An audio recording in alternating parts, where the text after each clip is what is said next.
Good morning বন্ধুরা, প্রবাসে খাঁটি বাঙালি চ্যানেলে তোমাদের সবাইকে আবারও স্বাগত জানাই। আজ সকালে সূর্যটা দারুণ সুন্দরভাবে উঠেছিল, একদম লাল টকটক করছিল। আমার ফোনের ক্যামেরায় যদিও এখানে লাল দেখাচ্ছে না। আর এখন না প্রত্যেক দিন সকালবেলায় বেশ একটু ঠান্ডা ঠান্ডা ওয়েদার আর একটু কুয়াশা কুয়াশাও থাকছে, তো যে কারণে সূর্যটাকে দেখতে দারুণ লাগছিল। আর সকালের সূর্যটা বেশ আরামদায়ক হয়, অতটা বেশি তার তাপ থাকে না সেই জন্য। তো এখানে প্রায় প্রত্যেকটা আম গাছই অনেক দিন আগে থেকে মুকুল এসে আম ধরে গেছে, আবার অনেক ছোট ছোট আম পড়েও যাচ্ছে। বাজারে তো অনেক ছোট ছোট আমও চলে এসছে। তো একদিন বিকেলবেলায় গিয়ে আমরা আম নিয়ে এসেছিলাম, তো আম ডাল করে খাবো বলে। সে আম যা টক, বাপরে বাপ, তারপর থেকে আর আনিনি। চলুন বিকেলের বাজার দিয়ে ঘুরে আসি।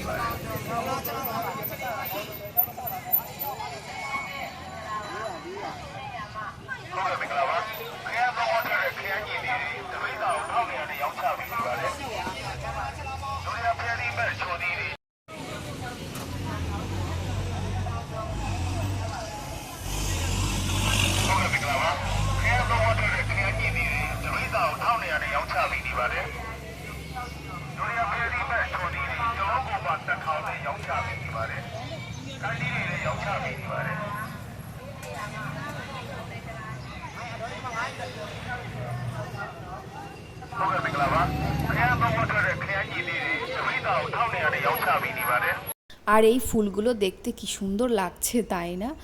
তো এখানে চন্দ্রমল্লিকা থেকে শুরু করে বেশ অনেক সুন্দর সুন্দর ফুলও আছে। গোলাপগুলো কি সুন্দরভাবে এখানে সাজানো আছে। এই যে একজন এখানে দেখুন ফুল কিনছে। তো এখানে এইভাবে ফুলগুলো বিক্রি হয়, একদম গোছা ভর্তি করে নিতে হয়। ওই একটা স্টিক এরকমভাবে নিলে হয় না। আবার মাঝে মাঝে গোলাপগুলো একটা স্টিক বললে পারে ওরা দিয়েও দেয়। তো এখানে প্রায় অনেক ধরনেরই মাছ এসব পাওয়া যায়। আর আমরা আজকে বিকেলবেলায় বেরিয়েছিলাম চিকেন নেবার জন্য। এই যে একজন অলরেডি চিকেন নিচ্ছে, তো আমরা ওয়েট করছিলাম তারপরে আমরা নেব, তো সেই কারণে।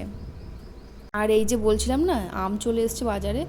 প্রত্যেকের কাছে ছোট ছোট বড় মাঝারি অনেক আম চলে এসছে এখানে। আর এখানে না আমাদের পরিচিত বেশ কিছু শাকও পাওয়া যায়। এই যেমন লাউ শাক, মূলোর শাক, কলমির শাক, এই ধরনের শাকগুলো এখানে পাওয়া যায়। এছাড়াও এখানকার কিছু কিছু শাক আছে যেগুলো আমরা একদমই নিই না। কিভাবে রান্না করে কী দিয়ে খেতে হয় সেটাই জানি না। একবার ও নিয়ে এসেছিলো একটা শাক, সেই শাক যা টক, সে আমরা খেতেই পারিনি। তারপর থেকে অপরিচিত শাক আর কিনি না।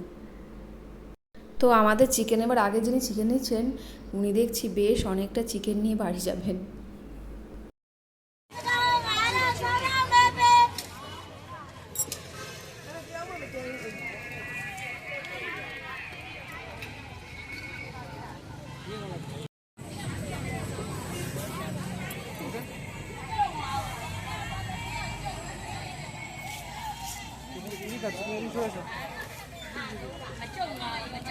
এদিকে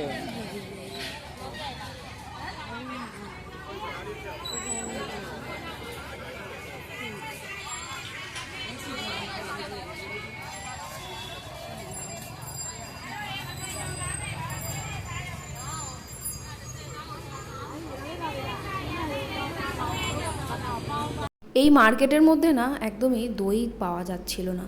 তো আমরা দইয়ের খোঁজে একটা বেকারি শপে চলে গিয়েছিলাম।